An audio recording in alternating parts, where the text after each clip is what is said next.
જગતની મન છે, મારે મન તો મારે ભવે ભવનો ભરખાર છે.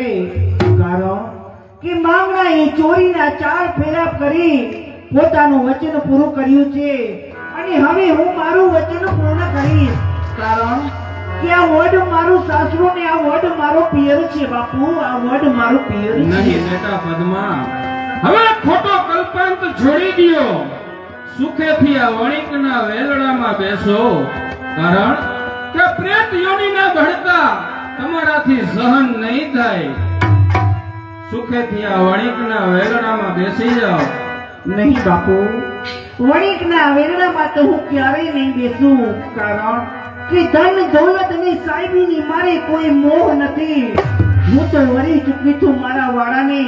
માટે આ વડ મારું સાસરું ને આ વડ મારો પિયર છે. આ વડને છોડીને મારાથી ક્યાંય નહીં જવાય બાપુ. હે સૂરજ દાદા, કઈ રીતે સમજાવું? ઘણું સમજાવવા છતાં સમજશે નહીં. પરંતુ સમજાવ્યા વિના છૂટકો પણ નથી. જો આ વરકન્યાને હેમખેમ પહોંચાડું નહીં તો આ વાળા કુળને કલંક લાગે. કારણ કે આ જાનનો વડાવી અળસી વાળા છે. વરકન્યાને હેમખેમ પહોંચાડવાની જવાબદારી પણ મારી છે. માટે બેટા પદ્મા, સુખેથી આ વણિકના વેલડામાં બેસો અને તમારા સુખના સંસારની શરૂઆત કરો બેટા. નહીં બાપુ, આ જાંજવાના જળને જોઈને મારું આખું પાથરી દઉં તો પણ ઓછું છે. માટે આ વેરડામાં તો હું ક્યારેય નહીં બેસું. અરે બેટા, આ જાંજવાના જળથી તમારી તરસું ન છીપે. સુખેથી આ વેલડામાં બેસી જાઓ. એમ માનજો કે એક સપનું આવ્યું અને સપનું પૂરું થયું બેટા. નહીં કાકા બાપુ, આ જાંજવાના જળને જોઈને હું મારી તરસું છુપાવી દઈશ બાપુ.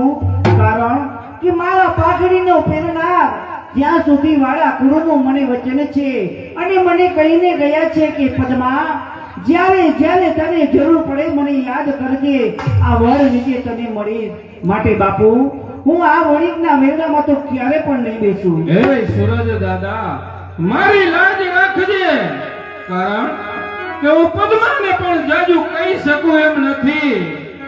અને જો આ વરકન્યાને હેમખેમ પહોંચાડું નહીં તો મારા વાળા કુળને કલંક લાગે. હે સૂરજ દાદા, આજે તો હું બરાબરના ધર્મ સંકટમાં મુકાયો છું. હે સૂરજ દાદા, હવે આ જીવીને મારે શું કરવું છે?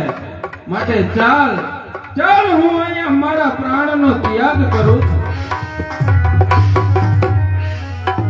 અરે આ શું કાકા બાપુ, આત્મહત્યા તો કાયરતા કહેવાય છે બાપુ, કાયરતા કહેવાય છે. હું સમજુ છું બેટા, પરંતુ આ મહા મુસીબતમાંથી બચવાનો મારી પાસે બીજો કોઈ રસ્તો ન હતો.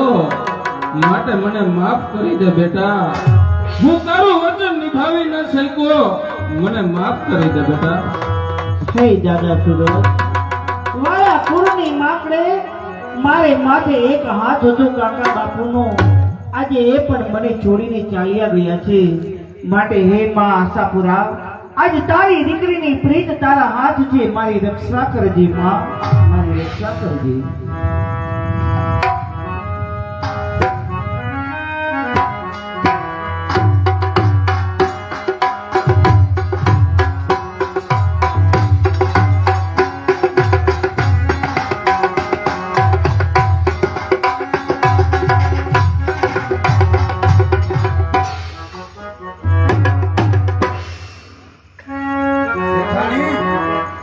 બોલો ને શેઠ, હવે વહુને તમે જરા સમજાવો કે હવે તમે વેલણામાં બેસી જાઓ, બહુ જીદ ન કરાય. એમ નહીં, હરસીવાળા બાપુને આપણે બોલાવ્યા હતા, એવું થયું. કોણ જાણે, દેખાતા નથી કે આમાં કાંઠે બાપુ વચ્ચે હવે આ આધોઈ મૂકીને આમના ક્યાં ગયા એ જ કાંઈ સમજાતું નથી. આમાં કાંઠે ગયા હોય, બીજે ક્યાં ગયા હોય? આવશે હમણાં. એમ નહીં રતિલાલ, હા હવે એક કામ કર, હા એ જે થયું હોય તો વહુ બેટાને સમજાવ, બરોબર? એને કે વેલડા બેસી જાઓ. હવે તમે સમજાવો ને એટલે કામ પતે. તારી તાક નહીં લાગે? નહીં લાગે. હાલો બે આપણે એમ નહીં, તારા લગન એની સાથે ગયા હે તો તું પેલા સમજાવ એમ.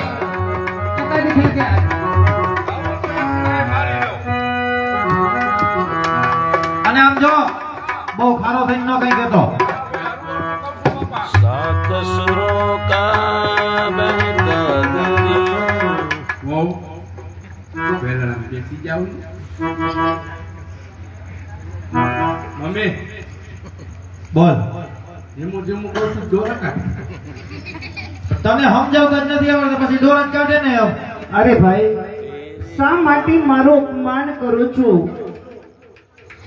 આ વડ મારું સાસુ છે અને આ વડ મારું પિયર છે ભાઈ.